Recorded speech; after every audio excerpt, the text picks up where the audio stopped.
Tous, bonjour Georges, bienvenue dans cette 78e vidéo. Nous sommes toujours dans les apparences pour le 7e volet. Alors aujourd'hui, on va parler de la séduction. Alors tout le monde se dit, bah, on sait très bien que l'habit ne fait pas le moine, moi ça ne me concerne pas, je ne me laisse pas piéger par le jeu des apparences, mais en fait, est-ce que ça ne vient pas d'un problème naturel finalement, d'un programme naturel, et qu'on se laisse piéger? Comme presque tout, les démarches de l'ombre pour nous programmer, ça vient d'un programme naturel. Euh, les programmes naturels sont des programmes de survie. C'est un petit rappel, hein. J'ai déjà dit des dizaines de fois, mais je le rappelle parce que c'est particulièrement important ici.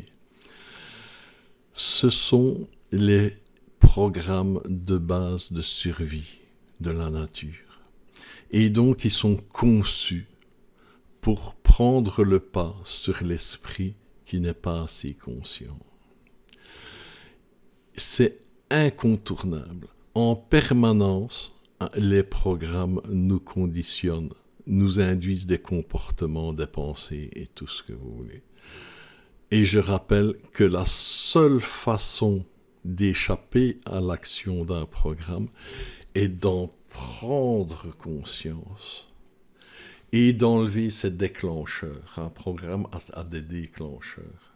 Vous n'enlevez pas un programme naturel, parce qu'il sert aussi à votre évolution et à l'éveil de votre personnalité. Donc ce n'est pas quelque chose à enlever, un programme naturel. C'est quelque chose dont on maîtrise ses actions et principalement ce qui le nourrit, ce qui le déclenche. Donc, un programme naturel vous dirige quoi que vous fassiez. Et s'il est mal programmé, s'il est programmé d'une manière erronée, s'il est programmé intentionnellement pour vous dérégler, vous diriger, vous ne pouvez rien faire contre ça. Il y a même beaucoup de gens, la grande majorité, j'entends par là tous ceux qui n'ont pas pris conscience de leur programme et qui les ont déprogrammés, les déclencheurs, tous ceux qui n'ont pas fait ça sont soumis au programme et ils sont dirigés par les programmes. Donc ils ne sont pas vraiment eux-mêmes. Vois-tu? Tant qu'on n'a pas repéré le programme et le détricoté, on est sous son influence. Exactement. Tu es sous... Parce que c'est pas forcément conscient, c'est inconscient. La plupart des gens ont des émotions, font des actions, ont des pensées, des conceptions des choses qui viennent d'une programmation. Et ils ne s'en rendent pas forcément compte, tu vois? Ouais. Et donc ici, le programme de la séduction, c'est un petit peu tout ce qui est beau et attirant a forcément une certaine valeur spirituelle et on est attiré comme un phare dans la nuit. Eh bien, dans la nature, il y a ces fameux programmes dont je viens de dire qui sont extrêmement puissants, qui prennent le pas sur le conscient. Ils sont faits pour le bien de tous et pour ton propre bien et pour les sœurs de la nature en général. Sur le plan spirituel, ils sont la base de ton évolution spirituelle et de la construction de ta personnalité. C'est pour ça qu'on s'incarne. Et donc, euh, tu me disais quoi? J'ai oublié, je repars sur un truc que j'ai déjà oublié. Le programme dont on parle ici, c'est le côté de la séduction et que pour nous, donc le programme en lui-même, que tout ce qui est beau et attirant est forcément un signe de valeur et de qualité et Voilà. donc de spiritualité probablement. Donc, la séduction a ses programmes. La séduction est une arme, est un flux important dans le milieu naturel. C'est-à-dire l'abeille va être séduite par les couleurs et l'odeur. On va se limiter, parce qu'il y a tout un tas de trucs, mais on va se limiter uniquement à l'apparence. Hein. Ce sera plus simple, parce que ça vient au même de toute façon. Et donc, parce qu'il y a les odeurs aussi, il y a les C'est le même températures, il y a décortiquage, ouais. les hormones, il y a un tas de trucs, les phéromones et tout ce que tu veux. Bon. Euh, L'abeille va être attirée par la fleur. la couleur, la beauté de la fleur, elle va être séduite par la fleur. Ce qui va y avoir pour effet que l'abeille va pouvoir faire du miel, survivre et tout ça, et ça fait que la fleur va être pollinisée, va se reproduire et tout. Tu vois, c'est gagnant-gagnant toujours, tu vois. Mais dans le programme naturel, je prends l'exemple de la fleur, je ne vais pas prendre 50 exemples, par exemple, les couleurs du mâle et de la femelle, les danses, parce qu'il y a la gestuelle, il y a pas que les couleurs, il y a la gestuelle, il y a les sons, tu vois. Il va y mettre des sons qui vont être liés tous à la séduction. Tu vois? C'est pas une forme d'hypnose? Est-ce qu'on n'est pas hypnotisé par la séduction de l'autre, par le charisme de l'autre? On pourrait dire ça comme ça. On pourrait dire Ou ça comme ça. tu vois plus que ça? Oui, quand on hypnotise quelqu'un, il fait des choses de manière inconsciente. Il n'en est pas conscient. C'est pas une volonté du conscient. Oui, c'est une bonne réflexion, ça, l'hypnose. Oui, c'est comme hypnotiser. Tu vas faire des actions, tu vas avoir un comportement, même des pensées, mais qui ne sont pas voulues, choisies par ton conscient. Tu vois? Oui, T'es plus vraiment toi-même. t'es plus vraiment toi-même. Exactement. C'est le Parce que, programme qui te guide. mais ce que tu viens de dire là est important. Tu dis tu n'es plus vraiment toi-même. Ça veut dire que effectivement c'est juste. Ce sont tes programmes qui prennent le pas. Et évidemment, dans nos sociétés modernes, et quand je dis moderne, ça fait bien longtemps que c'est utilisé, c'est pas nouveau. Ceux qui dirigent, on dit l'ombre pour tout simplifier. L'ombre, bon, on voit ce qu'on veut dire. L'ombre est consciente de la puissance de ces programmes et il les utilise à son avantage. Alors, un programme, ça fonctionne comment? Il y a une base de fonctionnement. Et selon les paramètres, les conditions, les déclencheurs que tu viens y mettre, il va s'enclencher et prendre le pas sur la volonté si tu n'es pas conscient. Et donc, tu ne te poses pas les bonnes questions. C'est même pas les bonnes, c'est que tu t'en poses pas du tout. Tu ne te poses aucune question. Quand un programme agit, ton esprit ne fonctionne plus. Tu ne te poses plus de questions, tu n'as plus d'esprit critique, tu n'as plus rien. C'est tout simplement, pour toi, c'est un fait, c'est incontournable. Tu y vas. Tu vois? Et donc, le programme de la séduction mais utilisé à outrance. Parce qu'ils utilisent la peur, ils utilisent toutes sortes de choses, il y a plein de choses qui sont utilisées, mais la séduction. Le journal parlé, l'animateur, bien souvent, le présentateur du journal, il a du charisme, hein, est toujours bien habillé, bien... C'est pas n'importe qui. Non, un journaliste qui parle est choisi, pas parce qu'il a fait l'université, parce qu'il a ci, parce qu'il a là, parce que quand il dit quelque chose, il a d'abord une apparence, il a une prestance, enfin, on résume en disant il a un charisme. Ouais, on est hypnotisé. En réalité, il séduit les gens. Mais attention, pas forcément séduire que les femmes disent « Oh, qu'il est beau » et tout ça. Non, il y a quelque chose qui va toucher un programme. Ça a été préprogrammé, hein, qui va toucher un programme qui fait que les portes sont ouvertes. Tout ce qu'il va dire, vous n'allez pas en douter une seconde. Tandis qu'une autre personne qui n'a pas de charisme, elle peut dire la plus pure des vérités, on ne la croira jamais. Ça passe pas. Ça a l'air gros, ce que je dis là, mais c'est la réalité. Et c'est pour ça que ces journalistes du sommet sont payés mais des fortunes. Vous n'avez payé. J'ai vu les chiffres une fois, je me dis, mais c'est pas croyable. Ils sont payés des fortunes pour lire un papier. Pour dire, mais des fortunes. Hein. Mais parce qu'on sait que ce gars-là, ce qu'il va dire à la télé, ça va rentrer dans la tête des gens. Et ça va être pris pour vrai. Tu vois, c'est assez extraordinaire. C'est toute la puissance des programmes. Le programme, il faut juste lui fournir un déclencheur. Et c'est parti. Maintenant, tu as les déclencheurs plus ou moins naturels. Non, reprenons plus à la base. Au départ, la nature, elle te fournit la séduction pour te pousser à ta survie et à la survie de l'ensemble. De plus, les animaux, ça va être bizarre à dire, mais ils ont confiance en eux. Ils ont une grande confiance en leur ressenti.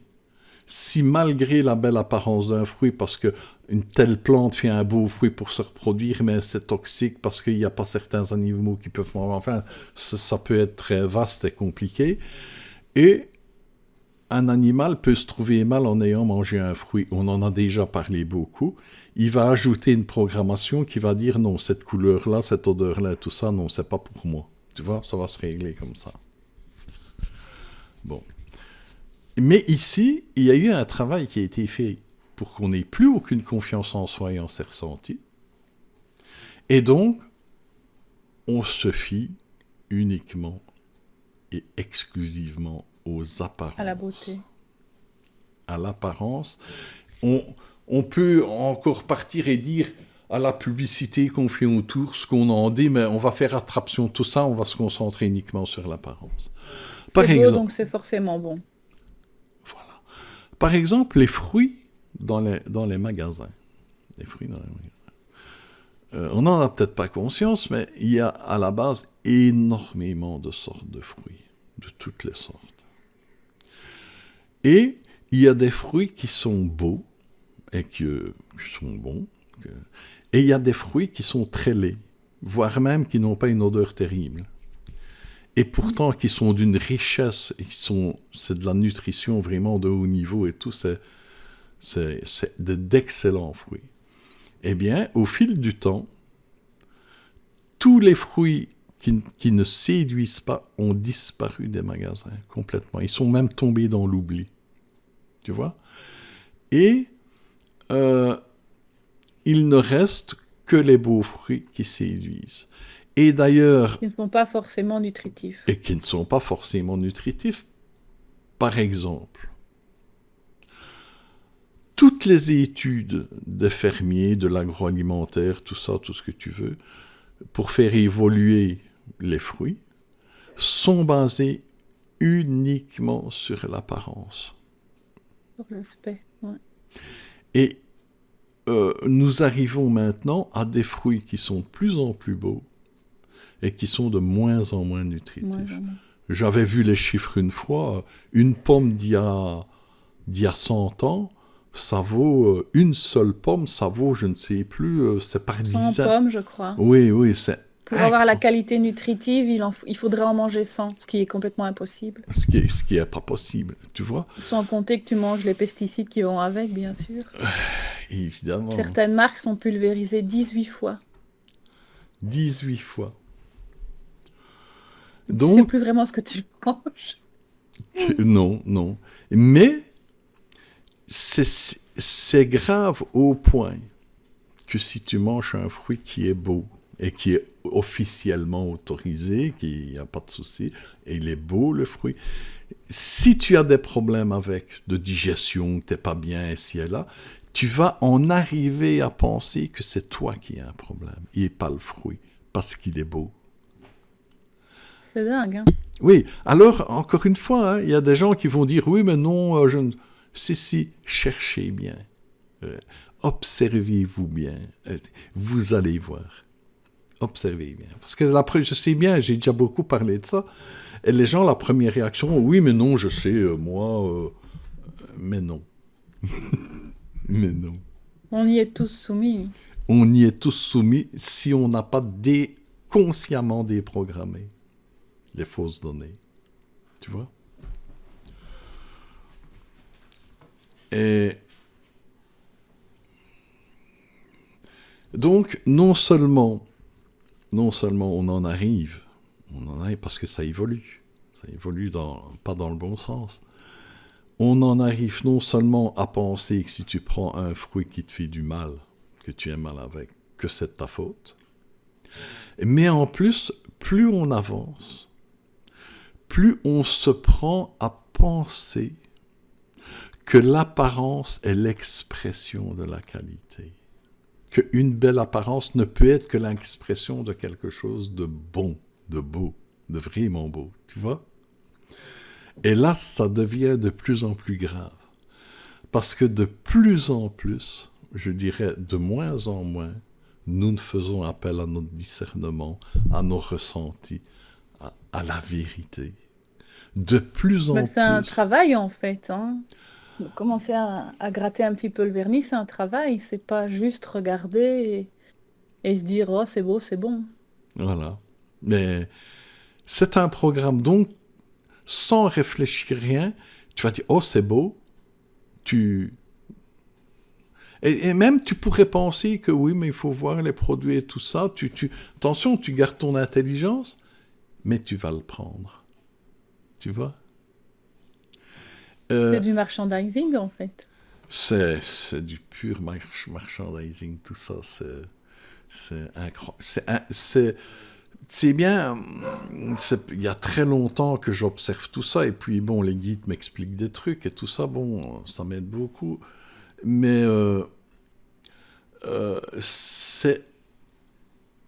tu as du mal à y croire tellement c'est fort.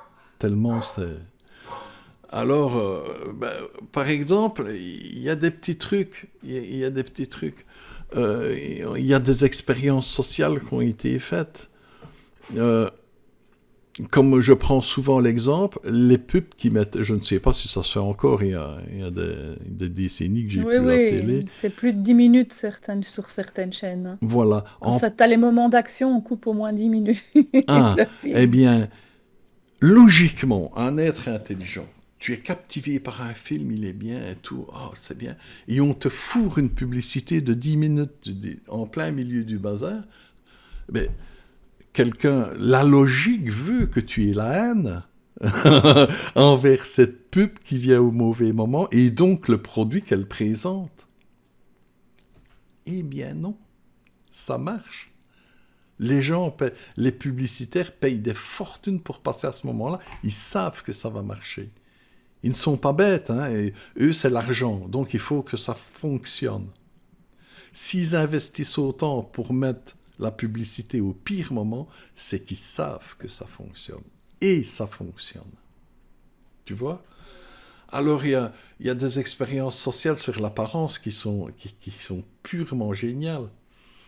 Euh, Par exemple, j'ai vu une vidéo et il couche par terre un mec qui est mal habillé. Je ne vais pas dire un ex-DF crasseux, même que pas, tu sais bien. Limite, Et ouais. comme s'il était tombé dans les pommes, il est allongé par terre, mais en plein une place où il y a plein de gens, quoi. Et les gens Il n'y a passent à personne qui côté, va l'aider. mais il le laisse longtemps, il n'y a personne qui vient l'aider ou regarder quoi que ce soit. Puis Ouais, après, les gens ont peur de se ramasser des maladies. non, même pas, c'est plus profond que ça. Et puis, ils mettent un gars en costume cravate et tout, avec son attaché-caisse, là, qui est tombé par terre. Ça prend pas une minute avant que les gens viennent autour, venir l'aider Déjà et tout 4 ça. ambulances. Ouais, Ouais. ouais, ouais, ouais. Et c'est purement... C'est vraiment l'action des programmes qu'on a Question de inculqués valeur, aux gens. ouais. Ça veut dire, dans ce truc-là, que ça démontre qu'on contrôle ton esprit et tes actions. Et C'est maintenant, pas aussi parce qu'il s'identifie plus au gars avec l'attaché-caisse et que le SDF, il se dit il est déjà perdu, non? tout ça, c'est des programmations. Parce que quand tu n'es pas dans une programmation, c'est le signe que tu n'es pas dans une programmation. Bon, tu es dans une programmation, tu vois quelque chose, c'est ça, c'est défini. Quand tu n'es pas dans une programmation, tu es conscient que chaque seconde de ta vie et chaque événement que tu vas voir peut être différent.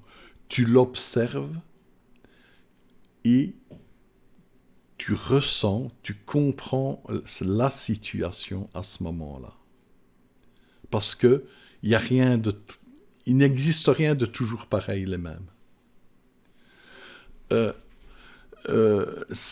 Une programmation, c'est comme tu as vu, ah, c'est un mal habillé, non, je passe.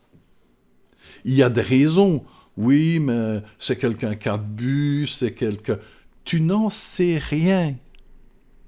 Je saute sur un autre exemple que je cale là-dedans.